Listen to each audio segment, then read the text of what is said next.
Hey, what's up guys? In this video, I'm going to show you how to remove the taillight on a 2016 Honda Odyssey. To start off, remove these two bolts in the back, either using a Phillips screwdriver or an 8mm socket.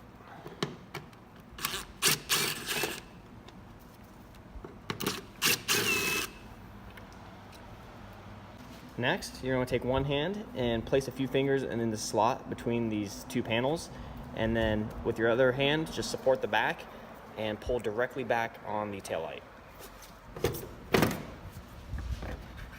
And it pops these studs on the back here out of those two plastic clips. And then you have access to all the bulbs in the back. And that's it guys, that's how you take it off. Thanks for watching.